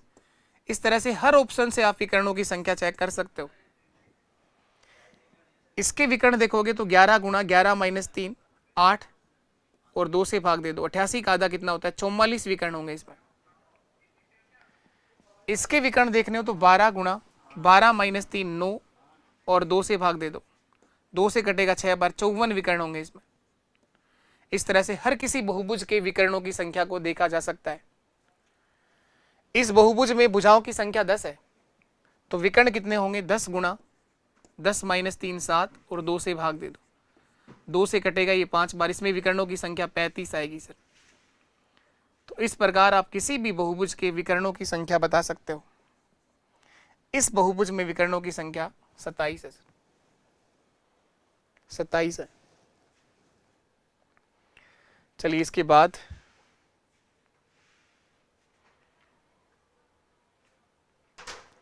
एक और क्वेश्चन कर लो आप सम बहुभुज पे। किसी सम बहुभुज का अंतःकोण बहिष्कोण का दुगना है तो सम बहुभुज की भुजाओं की संख्या क्या होगी। एक सम बहुभुज का अंतःकोण जो है वो बहिष्कोण का दुगना है तो इस बहुभुज में भुजाओं की संख्या कितना होगी, बता दो आप लोग। अंतःकोण सम बहुभुज का अंतःकोणों का योग तो ये होता है n-2 गुणा 180 डिग्री। एक अगर की कोण की बात करनी हो तो n का भाग दे दो। बहिष्कोणों का योग होता है 360 डिग्री, अगर एक बहिष्कोण निकालना हो तो n का भाग दे दो। कौन सा दुगना बोला, किसी सम बहुभुज का अंतःकोण बहिष्कोण का दुगना है, अंदर वाला कोण जो है वो बाहर वाले कोण का दुगना है, तो ये रेशियो बनेगा सर 2:1। देखो शुरुआत हम लोगों ने इसी तरह के क्वेश्चन से करी थी, वो लैंग्वेज बदलता है हर बार, ये भाषा चेंज हो जाती है, बाकी क्वेश्चन वही करना चाह रहा है वैसा ही है। तो देखो ये n से तो n कट जाएगा, ये बच गया n-2 गुणा 180 डिग्री बटे 360 डिग्री बराबर 2:1, 2:1। ये कट जाएगा 180 से 2 बार, क्रॉस मल्टीप्लाई कर दो। n-2 बराबर 2 गुणा 2 4, n बराबर कितना हो जाएगा बताओ, ये माइनस का 2 आगे जाके क्या होगा प्लस, n बराबर 6 आ जाएगा। ये षटभुज होगा सर, एक हेक्सागन बनेगा ये, यहाँ भुजाओं की संख्या 6 होगी और इस हेक्सागन का सब भी अंदर वाला जो कोण होता है वो बाहर वाले कोण का दुगना होता है। चेक करके बताओ सर कैसे होता है। ये देखो आप लोग, ये हेक्सागन बनाया 2 3 4 5 और 6। हेक्सागन में भुजाओं की संख्या 6 होती है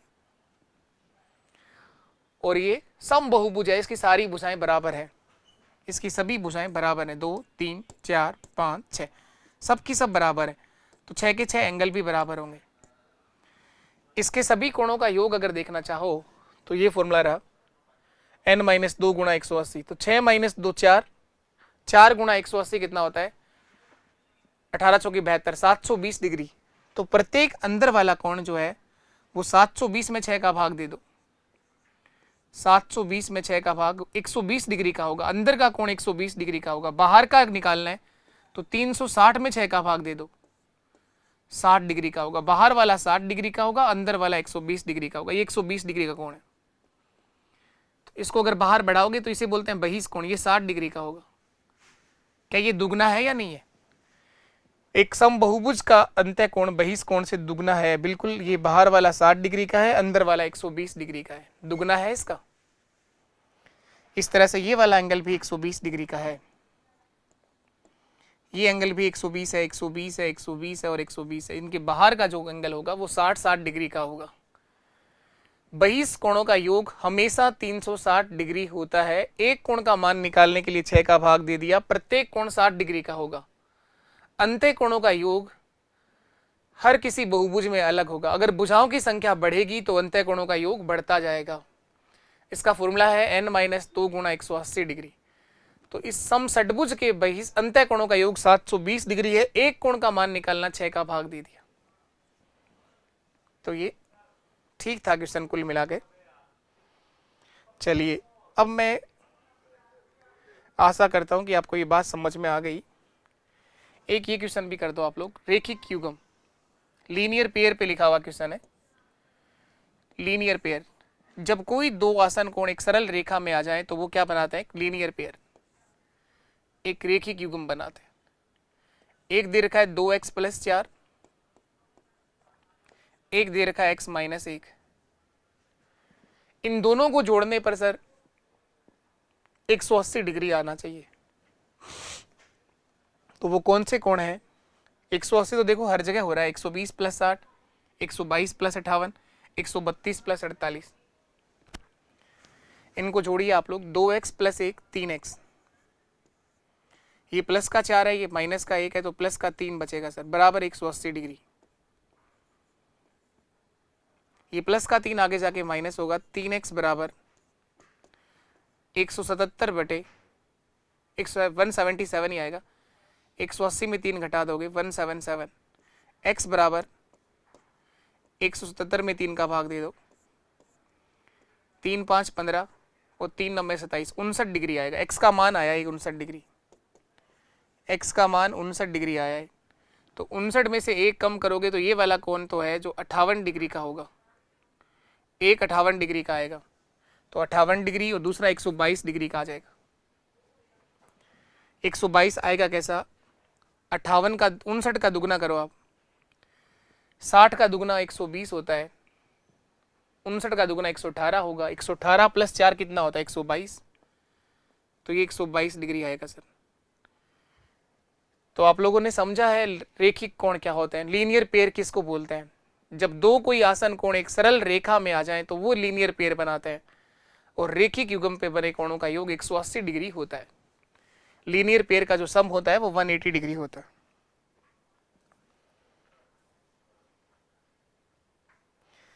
बहुभुज के ऊपर 2 क्वेश्चंस मैं आपको करने के लिए दे रहा हूं, कोशिश करिएगा आप लोग। ये क्वेश्चन आपको करना है, पहला बहुभुज का फर्स्ट क्वेश्चन तो ये, किसी समबहुभुज का प्रत्येक अंत्यकोण तथा कुल अंत्यकोणों का अनुपात 1:8 है, तो इस बहुभुज का प्रत्येक बहिष्कोण का मान क्या होगा?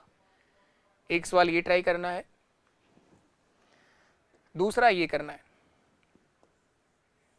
इन दोनों क्वेश्चंस का जवाब आप सब लोग कमेंट सेशन में देंगे। किसी समबहुभुज के अंत्यकोण तथा बहिष्कोण का अनुपात 3:2 है, तो बहुभुज में भुजाओं की संख्या कितना होगी? अंत्यकोण और बहिष्कोण का अनुपात।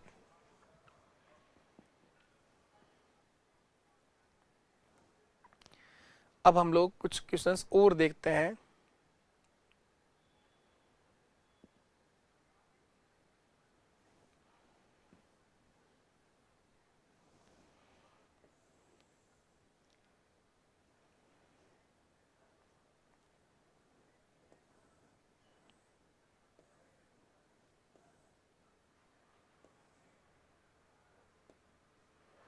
ये देखो क्या पूछ रहा है, यदि 2 समांतर रेखाओं को कोई तिर्यक रेखा काटती है तो उनसे बनने वाले कोणों के लिए इनमें से कौन सा स्टेटमेंट सही नहीं है? जब कोई 2 समांतर रेखाओं को, कोई 2 पैरेलल लाइंस है, जब कोई 2 पैरेलल लाइंस है, जब कोई 2 समांतर रेखाओं को कोई तिर्यक रेखा काटती है, किसी ट्रांसवर्सल लाइन ने काटा हो, तो उस पर बने कोणों के बारे में कौन सा स्टेटमेंट सही नहीं है? संगत कोण बराबर होते हैं, ये बिल्कुल सही है, संगत कोण बराबर होते हैं। क्रॉसपॉन्डिंग एंगल, ये वाला जो कोण है संगत कोण, तिर्यक रेखा के एक ही तरफ बनाए गए सेम पोजीशन के कोण क्या कहलाते हैं? संगत कोण। इस तरह से रोज रिवीजन अगर करते हैं आप लोग तो ऐसा हो नहीं सकता कि आप ज्योमेट्री सीख ना सकें, लेकिन आपको जो कंसेप्ट, जो प्रॉपर्टीज बताई गई हैं उनको रिवीजन करना पड़ता है। क्वेश्चन के माध्यम से करो, चाहे उनको डेली, वैसे ही प्रैक्टिस के लिए आप लोगों ने एक बार पढ़ लिया ध्यान से, संगत कोण कौन से हैं, एकांतर कोण, शीर्षाभिमुख कोण, दूसरा एकांतर कोण। एकांतर कोण भी बराबर होते हैं, जेड आकृति में बनाए गए कोण एकांतर कोण कहलाते हैं, ये इसका एकांतर है, ये बराबर होगा। तिर्यक रेखा के एक ही ओर बने अंत्य कोणों का योग 2 समकोणों के बराबर होता है, हाँ बिल्कुल होता है, इन दोनों कोणों का योग 180 डिग्री होता है। तिर्यक रेखा के एक ही तरफ बने दोनों अंत्य कोणों का योग 180 डिग्री होता है, सही कह रहा है बिल्कुल। तिर्यक रेखा के एक ओर बने अंत्य कोणों का योग एक समकोण के बराबर होता है, ये स्टेटमेंट गलत है सर, नहीं, 2 समकोण के बराबर होता है। रीट लेवल 1 2012 से चल रहा है क्वेश्चन, ये आज भी आता है क्वेश्चन, ये आज भी आता है क्वेश्चन ये। अब देखो इसी क्वेश्चन को बोलने का तरीका देखना कितना बदल गया। ये एलडीसी 2014 के पेपर का सवाल है, आसान है, कर लोगे आप लोग। इनमें से कौन सा पूरक कोणों का युग्म है? पूरक कोण क्या होता है? Complementary angle. जब दो कोणों का योग 90 डिग्री, एक ही ऑप्शन है 55 और 35, बाकी तो सब संपूरक हैं। पूरक का तो एक ही ऑप्शन है, पूरक का मतलब दो कोणों का योग 90 डिग्री।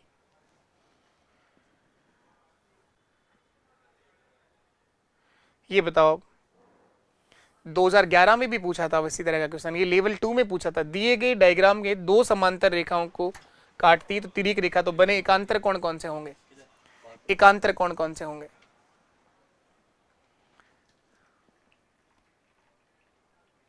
Thank you. जब दो समांतर रेखाओं को किसी तिर्यक रेखा ने काटा हो तो इस पर बने एकांतर कोण बता दो कौन से हैं? अल्टरनेट एंगल, जेड आकृति में बनाए गए कोण एकांतर कोण कहलाते हैं। जेड आकृति में बनाए गए कोण एकांतर कोण कहलाते हैं। ये तीन पैरेलल लाइंस बना रखे, इनमें से कोई सी भी दो की बात कर लो। क्या 1 और 8 जो है, 1 और 8 एकांतर कोण है? हाँ बिल्कुल, ये बाह्य एकांतर कोण है, ऐसे बनेगा जेड। एकांतर कोण है, बिल्कुल एकांतर कोण है 1 और 8। और 2 और 7 ये भी एकांतर कोण है।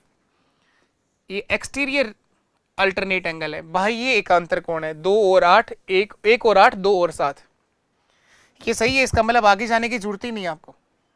और चेक कर लो आप लोग, क्या 1 और 2 ये दोनों एकांतर कोण तो नहीं है ना? 1 और 2 एकांतर कोण नहीं है सर, ये लीनियर पेयर है, रेखिक युग्म है। 7 और 8 ये भी नहीं है। 2 और 6, 2 और 6 ये संगत कोण है। 2 संगत कोण है, किसका? क्रॉसपॉन्डिंग एंगल है 6 के साथ। 1 और 5 ये भी संगत कोण है। 1 और 5 और 7 और 3, 7 और 3 कहां पर है? 7 और 3, 7 ये नीचे की तरफ बन रहा है, ये 3 यहां पर है, नहीं है, ये एकांतर कोण नहीं है। तो एकांतर कोण कौन से हैं? जेड आकृति में बनाए गए कोण एकांतर कोण कहलाते हैं। अंत एकांतर और बाह्य एकांतर, तो ये दोनों जो कोण बन रहे हैं ये बाह्य एकांतर कोण है, अंत एकांतर नहीं है। अगर ये लिखा होता 3 और 6 तो बिल्कुल सर ये एकांतर कोण है क्या? 3 और 6 नहीं, 3 और 6 एकांतर कोण नहीं है ना, अंत एकांतर नहीं है। यहां पर 1 और 8 जो है वो बाह्य एकांतर कोण है, ऐसे बनाना पड़ेगा आपको। देखो ये वाला एंगल 1 और ये वाला एंगल, या फिर ऐसे बना थोड़ा सा और, ये यूं बना दो जेड। तो 1 8 एकांतर है, 2 और 7 भी क्या है? एकांतर है, बाह्य एकांतर कोण है, बाह्य एकांतर कोण है। और देखो आप लोग, इस पे क्वेश्चन और भी पूछा गया है।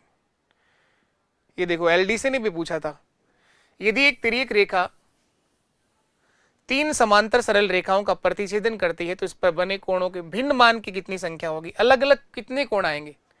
अच्छा सवाल है ये, थ्योरी का कभी भी कॉपी होगा वापस से। वही सवाल है जो पिछला सवाल था ये, उसमें भी तो 3 रेखाएं खींच रखी थी, 3 समांतर रेखा, 3 हो चाहे 2 हो, पहले 2 की बात कर लो आप लोग। ये 2 समांतर रेखाओं को किसी तिर्यक रेखा ने काटा है तो इस पर जो ये एंगल बन रहे हैं, ये 8 कोण बने, 1 2 3 4 5 6 7 और 8। ये क्या पूछ रहा है? यदि एक तिर्यक रेखा 3 समांतर सरल रेखाओं का प्रतिच्छेदन करे तो इस प्रकार बने अलग अलग कोणों का मान के कितने कोण डिफरेंट होंगे, अलग कोण कितने आएंगे, वो पूछ रहा है। तो अब तो 2 के लिए बताओ पहले, फिर 3 का बता देना। पहले 2 का बताओ, मैं जब तक चाय लेता हूं आप लोग आंसर दो।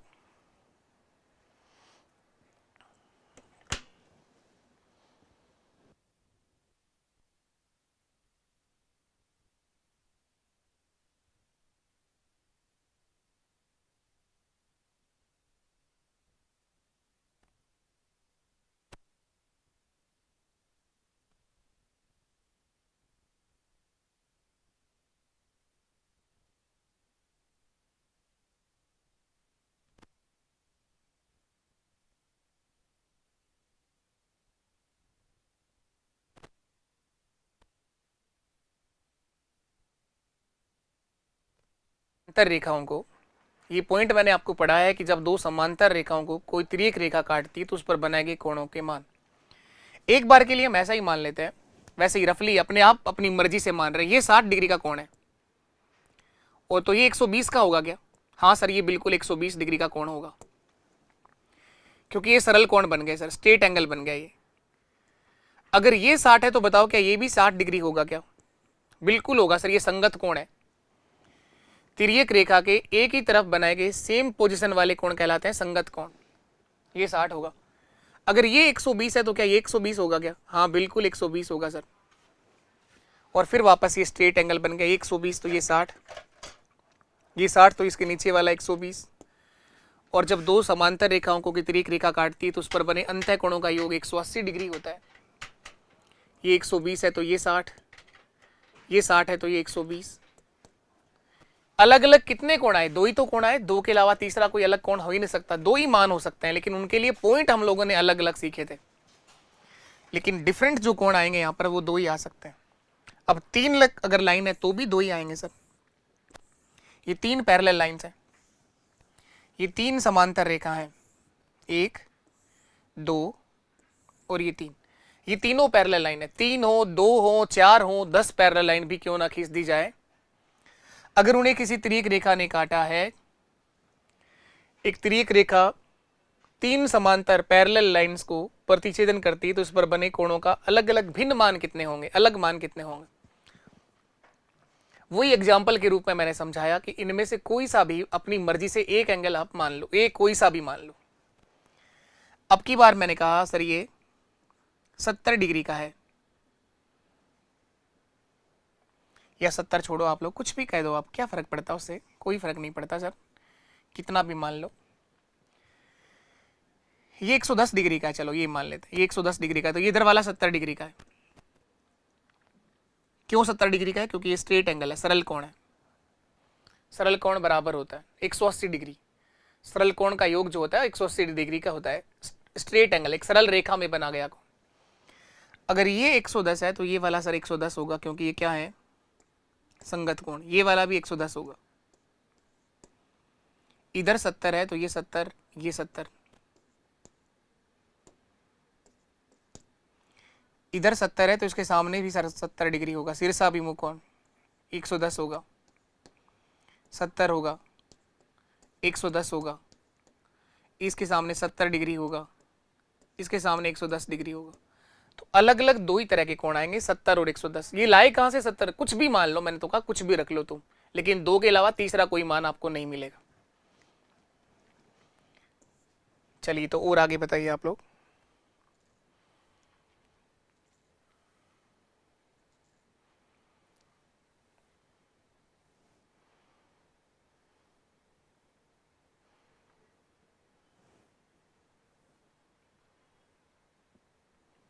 ये बताओ, एक तिर्यक रेखा EF दो समांतर रेखाओं AB और CD को क्रमशः M और N पर काटती है, तो MP तथा NP तिर्यक रेखा के एक ही ओर स्थित आंतरिक कोण कोण BMN तथा कोण DMN के अर्धक हैं, तो कोण MPN का मान क्या होगा? ये LDC 2018 के पेपर का सवाल है। मैं चाहूंगा इस सवाल का जवाब आप सब लोग देंगे। एक तिर्यक रेखा है, तिरछी रेखा EF दिख रहा है आप लोगों को? ये एक तिर्यक रेखा है, ये दो समांतर जो लाइन है AB और CD इनको काट रही है। इस तिर्यक रेखा ने इन दोनों पैरेलल लाइंस को काटा है, तो इस पर बने अंतः कोणों का योग 180 डिग्री होता है। इन दोनों कोणों का अगर योग पूछा होता ना, इन दोनों का, तो मैं कहता सर 180 डिग्री है, लेकिन दोनों का हाफ है ये, इन दोनों का अर्धक बोला है ना। कोण BMN तथा कोण DNM के आधे आधे कहे गए हैं, तो आधा करके योग करोगे तो दोनों का योग 90 डिग्री आएगा। इन दोनों का जो सम होगा आधा करने के बाद वो 90 डिग्री होगा। आपसे कौन कौन सा पूछा है? कोण MPN, MPN ये एक त्रिभुज बन गया। MPN एक क्या बन गया? त्रिभुज बन गया सर। ये एक त्रिभुज बन गया सर MPN। इसका मान 90 डिग्री होगा, इसका मान 90 डिग्री होगा। ऑप्शन सी मेरा सही आंसर है। क्यों होगा 90 डिग्री बताइए कारण? क्योंकि त्रिभुज के तीनों कोणों का योग 180 डिग्री होता है। त्रिभुज के तीनों कोणों का योग 180 डिग्री होता है। ये अगर आप लोगों ने आधे आधे करके जोड़े हैं तो इन दोनों का जो सम होगा, इसका और यहां पर, इन दोनों का योग 90 डिग्री होगा। तो इन दो का योग 90 डिग्री, तीसरा जो कोण बचेगा वो 90 डिग्री का ही बचेगा सर। तो इस प्रकार इस एंगल का योग जो आएगा, इस एंगल का मान आएगा वो 90 डिग्री होगा, क्योंकि यहाँ पर एक त्रिभुज बनाएंगे। अच्छा सवाल है ये, अच्छा सवाल है। तो इस तरह से ही फंसाता है क्वेश्चन। लेवल कुछ नहीं होता, लेवल होता है आपकी सोच और आपके कंसेप्ट में कितना क्लियरिटी है। आपने जो कंसेप्ट समझे हैं, सीखे हैं, उनमें कितना क्लियरिटी आप लोग ले पा रहे हो, वही आपका लेवल है। कितनी अच्छे से आपने इनका रिवीजन करा है, कितना अच्छे से सवाल आपको पढ़ना आ रहा है, वो लेवल है। आधी जनता को तो पढ़ना ही नहीं आएगा, ये समझ ही नहीं आ रहा क्या कह रहा है सर। अर्धक, अर्धक का मतलब आधा होता है। The transversal line EF cut two parallel lines AB and CD at M and N respectively. Line MP और NP are bisector of the internal angles. ये कोणों का समद्वि भाजन है इन दोनों का। इस जो लाइन आ रही है ना, ये इन कोण का क्या कर रही है, ये समद्वि विभाजन कर रही है, समान दो भाग में बांटा। इस एंगल बाइसेक्टर है ये, इस एंगल के दो भाग कर दिए, इस वाले एंगल के भी दो भाग। अब अपनी मर्जी से मान भी लिख सकते हो आप लोग, कोई मान रख सकते हो। आप ये कह दो कि सर ये जो ना, ये वाला कोण अगर 60 डिग्री का था, मान लो अपनी मर्जी से मान लिया 60 डिग्री का था पूरा, ये पूरा कोण 60 डिग्री का था, तो ये जो कोण होगा ये 120 डिग्री का होगा पूरा। क्यों होगा, कारण बताओ पहले तो आप लोग। जब दो समांतर रेखाओं को कोई तिर्यक रेखा काटती है तो उस पर बने अंतः कोणों का योग 180 डिग्री होता है। इन दोनों का सम जो है वो 180 डिग्री होगा। इन दोनों का सम जो है वो 180 डिग्री होगा, ये जानते हैं हम लोग। तो अगर ये नीचे का 60 है तो ये ऊपर वाला 120 होगा, यहाँ से यहाँ तक। इसका आधा करोगे, 60 के दो भाग कर दो, 30 डिग्री। इस 120 के भी दो भाग कर दो, ये 60 डिग्री, और ये भी कितना होगा 60 डिग्री, इसके भी दो भाग कर दो, ये 30 और 30, ये 60 और 60। अब देखो इस त्रिभुज को, अब देखो इस त्रिभुज को, ये 30 है, ये 60 है, 60 और 30 90, तो बचा कितना, 90 डिग्री तो बचा। तो एंगल MPN का मान कितना डिग्री होगा सर, 90 डिग्री होगा। एंगल MPN का मान 90 डिग्री होगा, ये बिल्कुल सही बात है।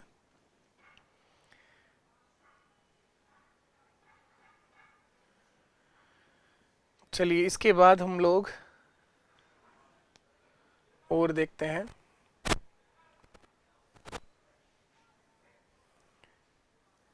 एक और क्वेश्चन मैं आपको देता हूं करने के लिए।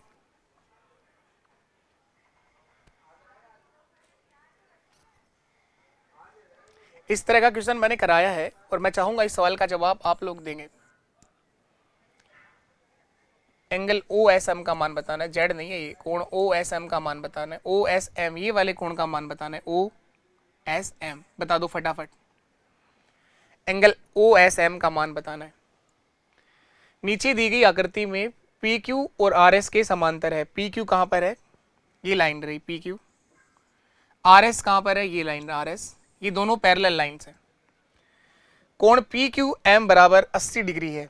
PQ और M ये वाला 80 डिग्री है। करा दिए शायद ये मैंने सेम क्वेश्चन आपको, मुझे ऐसा याद आ रहा है। ऐसा याद आपको आ रहा है क्या, आ रहा है तो आप बता दो फटाफट आंसर क्या है। ये 80 डिग्री है तो ये भी 80 डिग्री होगा सर, तो ये 100 डिग्री होगा, क्योंकि एक स्ट्रेट एंगल बन गया, सरल कोण।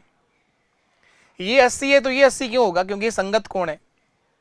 जब दो समांतर रेखाओं को तिर्यक रेखा ने काटा है तो एक ही तरफ बने सेम पोजीशन वाले जो कोण होते हैं वो संगत कोण कहलाते हैं। SMO ये 25 डिग्री का है, तो 125 तो यही हो गया। 125 और 5 30, 30 और 50 180 डिग्री, 55 डिग्री होगा, ये 55 डिग्री होगा। चलिए आज के लिए इतना ही। मैं आशा करता हूं कि जो आज हम लोगों ने सीखा वो आपको समझ में आया होगा। फिर भी अगर आप लोग कोई सवाल नहीं समझ पाए हो तो आप जरूर वापस से देखिएगा, 100% आप सीख जाओगे। इनका रिवीजन किया करो अच्छे से, सब सीख सकते हैं आप लोग। बहुत आसान है ये ज्योमेट्री का पार्ट, लेकिन ये रिवीजन मांगता है। रेगुलर आप लोग इनका रिवीजन करो, इनकी प्रैक्टिस करो, सब आसान है। मैंने मेरा 100% दिया है। अगर आपको चीज़ें समझ में आई हो, कुछ भी सीखने को मिला हो, तो इस मेहनत को अपने हर उस दोस्त तक शेयर आप लोगों को करना चाहिए। अगर आपको समझ में और सीखने को मिल रहा हो, इसी से चीज़ें पॉजिटिविटी बन करके आती है कि मैं जो काम करवा रहा हूँ, जो आपको फ्री में कोर्स दिया जा रहा है, वही सब कुछ करवाया जा रहा है जो पेड कोर्स में करवाता है। वो आप समझ पा रहे हैं, सीख पा रहे हैं और आपके लिए बेनिफिशियल है। अगर ये चीज़ें आपके लिए फ़ायदेमंद नहीं है तो आप लोग अगर नहीं समझ पाए हो तो ज़रूरी नहीं है कंपलसरी कि आप लोग क्लास को देखो भी, क्लास को समझो भी, क्लास को लाइक भी करो, कोई कंपलसरी नहीं है। सीख पा रहे हो, समझ पा रहे हो तो अपने मैक्सिमम दोस्तों तक शेयर कर दिया करो। अभी के लिए इतना ही है और आगे देखेंगे हम लोग अगले सेशन में। तब तक के लिए नमस्कार, टाटा, बाय बाय, जय हिंद, जय भारत, जय हिंद। हाँ भाई।